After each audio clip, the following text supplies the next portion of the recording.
আজকের পত্রিকা সভা সম্মানিত সভাপতি সবাই এবং কমিটির বক্তবৃন্দ, এলাকার সকল মুরব্বী এবং ছোট ভাই সবাইকে আমার আশীর্বাদ। 5 বছর পূর্বে আমরা এখানে বসে এই যে আজকের যে কমিটি হিসাব নিকাশ দেওয়া হয়েছে, এই কমিটি 5 বছর পূর্বে এখানে বসে কিন্তু এই কমিটিটা তৈরি করা হয়েছে। আসলে ভগবানের কাজ করতে গিয়া অনেক ভুল ত্রুটি অনেকের মনে ব্যথাও দিতে থাকে। এটা হয়, এটা স্বাভাবিক। একটা প্রতিষ্ঠান যখন চালাতে যায় সবার মনে কিন্তু সবাই সবার কাজে বসতে পারে না। কিন্তু সবচেয়ে বড় শক্তিটা হচ্ছে সাধুদয় আমাকে যে এই মন্দির পরিচালনা করতে গিয়ে যে আমাকে যে সৎ এবং নিষ্ঠার যে রাস্তাগুলো দেখাইছে, আমি আসলে তার কিছুই করতে পারিনি, আর করার শক্তিও আমার নাই। এবং এলাকার মুরব্বীরা এবং যুব কমিটির যে ছোট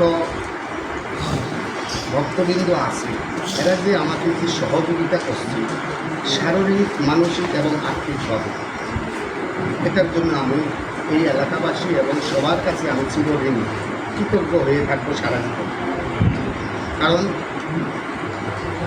সৎ পথে থাইকার চেষ্টা করছি মন্দিরকে যেন সৎভাবেই রাখা।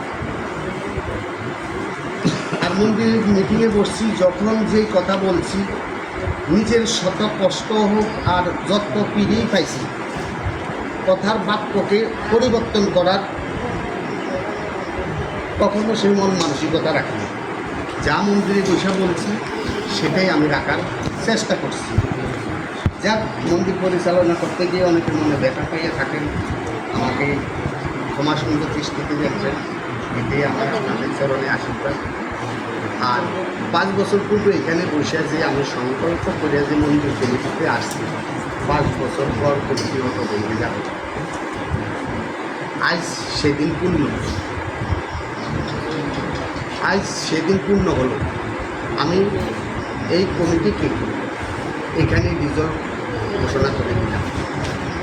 আজ থেকে এই কমিটির কোনো কার্যক্রম এই মন্দির পরিচালনার ক্ষেত্রে থাকবে। এখন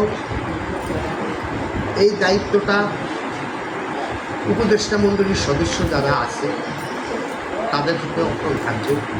টাকা পয়সা, খাতা পয়সা যা আছে সব কিছু ওনাদের হাতের উপরে দিয়ে ওনারা এলাকাবাসীকে নিয়ে যার দ্বারা মন্দির পূর্ণ হবে, যাকে মন্দিরের সৌন্দর্য বিক্রি হয়, আমি ব্যক্তিগতভাবে মনে করি তাকে এই মন্দিরের দায়িত্ব দিয়া ভবিষ্যৎ কমিটি তৈরি করিয়া এই মন্দির আরও সুন্দর, আরও সুন্দর হোক, এটা আমার কামনা। এটা আমার কামনা থাকবে। আমি আমার সামর্থ্য অনুযায়ী যতটুকু পারি ধর্মের জন্য করে যাব। আপনাদের আবেগ, আপনাদের ভালোবাসা, আপনাদের অনুভূতি আমি সম্মান করি।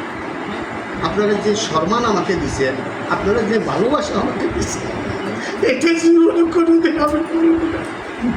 আমি আলোটিয়াবাসীর কাছে ঋণী হয়ে রইলাম। আপনারা সবাই ভগবানের দৃষ্টিতে তাকাবেন। আমার সাথে আপনার বিরোধ থাকতে পারে, মনের অমিল থাকতে পারে, কিন্তু গোবিন্দের প্রতি কেউ অমিল করেন না। আপনারা সবাই সুন্দরভাবে ভালো একটা কমিটি তৈরি করে আপনারা মন্দির পরিচালনা করেন, এটি আমার দায়িত্ব।